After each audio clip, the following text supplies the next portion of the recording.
प्रणाम सभी को।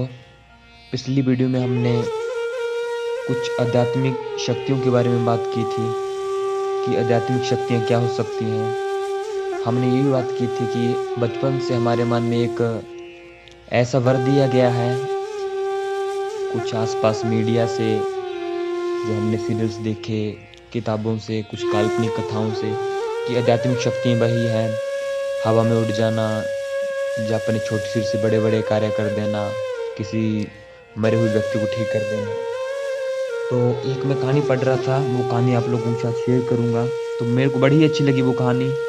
इस कहानी का मैं आपको पहले थीम बता देता हूँ, जहाँ ये कहें कि इस कहानी में किस ओर इशारा किया गया, क्या बताने की कोशिश की गई है। बड़ी अच्छी कहानी लगी मेरे को ये। तो मैं आपको थोड़ा सा बताऊं कि आध्यात्मिक शक्तियों का अर्थ है आत्मा की शक्तियां, यानी कि हम मानसिक रूप से मजबूत होने चाहिए। राग द्वेष को हटा देना, अहंकार को कंट्रोल कर लेना, अपनी काम वासनाओं को अपने नियंत्रण में रखना, उसको सही दिशा देना। जो ये कार्य कर सकता है वही एक आध्यात्मिक आदमी है। ये नहीं है कि आध्यात्मिक आदमी हवा में उड़ेगा या गायब हो जाएगा, ऐसे से कार्य करेगा। नहीं, आध्यात्मिक आदमी का अर्थ है जिसकी अध्यात्म में गति हो चुकी है, उसका अपनी इंद्रियों पर नियंत्रण होगा, उसकी इंद्रियां उसके कंट्रोल में होगी।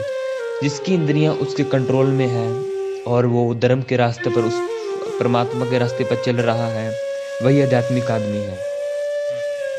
तो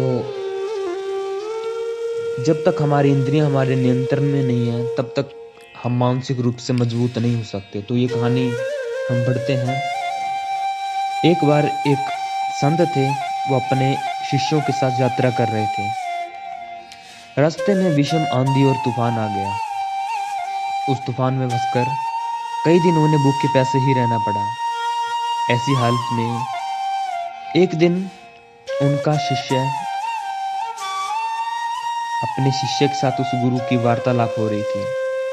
तो गुरुजी बोलते हैं अपने शिष्य से, क्या आप जानते हैं कि संत किसे कहते हैं? शिष्य, जी नहीं, कृपया करके आप बताएंगे। तो गुरुजी कहते हैं कि आपको क्या लगता है, संत वो है जो बड़े बड़े रोगियों को एकदम ठीक कर दे, या किसी मरे हुए को जिंदा कर दे, या फिर पशु पंक्षियों की भाषा समझना शुरू कर दे, हवा में उड़ जाए, पानी पर चले? ये वही बातें हैं जो हम बचपन से सुनते आ रहे हैं। तो गुरुजी कहते हैं अपने शिष्य को, क्या समझते हो कि आप बहुत संत हैं? शिष्य कहते हैं कि हाँ, हमको तो ऐसा लगता है कि वही एक महान संत हो सकता है। गुरु ने कहा नहीं। तो शिष्य कहता है, तो महाराज फिर संत कौन है, संत किसको कहेंगे? तो एक बड़ी ही अच्छी चीज बताई गुरुजी ने। गुरुजी बोलते हैं, मान लो आप आधी रात है, बड़ी ही भयंकर बारिश हो रही है, आप बहुत ही थके हुए हो। पास में एक नगर की धर्मशाला के दरवाजे पर आवाज लगाते हो। अंदर से चौकीदार आता है और पूछता है, क्या बात है, इतनी रात को क्या काम हुआ? आप कहते हो, अरे महाराज जी, बड़े भूखे हैं हम, बड़ा ही पीड़ा हो रही है, कृपया करके हमको भोजन दे दीजिए थोड़ा, और एक रात हमको यहाँ आश्रय दे दीजिए। तो वो चौकीदार आपको ध्यान से देखता है, आपकी वेशभूषा देखकर कहता है, अरे भागो यहाँ से, भिखारी कहीं के, और आपका अपमान करके दरवाजा बंद कर लेता है।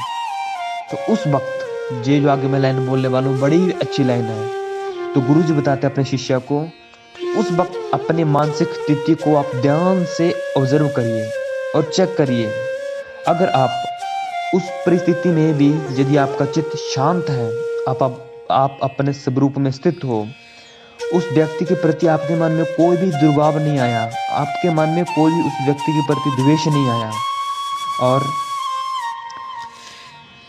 किसी दुर्भाव के बिना आपका चित्त उस स्थिति में शांत बना रहता है, तथा परमात्मा के प्रति आपके व्यक्ति भाव में कोई विचार नहीं आया, यानी कि आपने ऐसा कहना शुरू कर दिया, हे प्रभु, तू कैसा प्रभु है, तेरे वक्ता और लोग हमारी बेइज्जती करते हैं। नहीं, आपका मन स्थिर है, आप बिल्कुल, आपको कुछ इस घटना से आपके चित्त पर कोई भी प्रभाव नहीं पड़ा, तो समझ लो आप संत हो। यही है संत की सच्ची परिभाषा।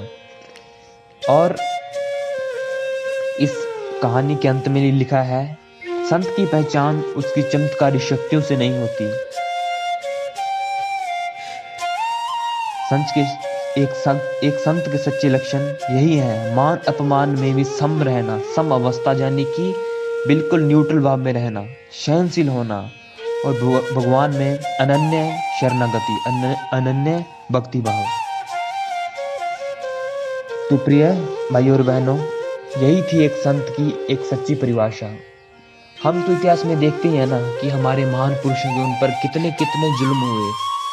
गुरु गोविंद सिंह जी के छोटे छोटे बच्चे, एक 7 साल एक 9 साल का, उनको दीवार में चिनाकर शहीद कर दिया गया। जब गुरु साहब जी तक ये सूचना पहुंची तो वो शांत बैठे हुए हैं। उनको आके उनके एक डिवोटी ने बताया कि ऐसे ऐसे आपके छोटे बच्चे थे, उनको दुष्ट लोगों ने ऐसे ऐसे खत्म कर दिया है। तो गुरु साहब जी क्या कहते हैं, मेरा मिझ में किछ नहीं, जो किछ है सो तेरा, तेरा तुझको सौंप दूं, क्या लागे है मेरा। कहते हैं, परम पिता परमात्मा, मेरा क्या है, वो बच्चे तूने ही तो दिए थे और मैंने तुझे ही वापस लौटा दिए। तो ये होती है शरणागति, जो मैं शरणागति की बात कर रहा हूँ। ऐसी परिस्थिति में भी जिसका चित्त शांत है, बड़ी बड़ी परिस्थितियों में भी जो घबराता नहीं है, वही है संत, वही है सच्चा साधु। और ये बिल्कुल साइंटिफिक है कि हम जब अपने सिमन को, अपने वीर्य को अपने शरीर में पचाते हैं, अपने शरीर में उसको रिटेन करते हैं, तो हमारे माइंड में गजब की शक्ति आती है, हमारे न्यूरॉन सेल्स एक्टिव हो जाती हैं।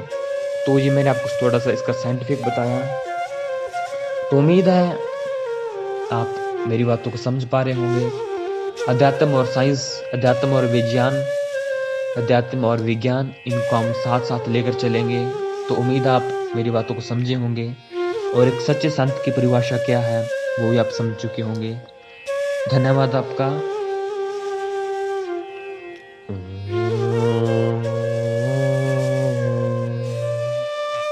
शांति।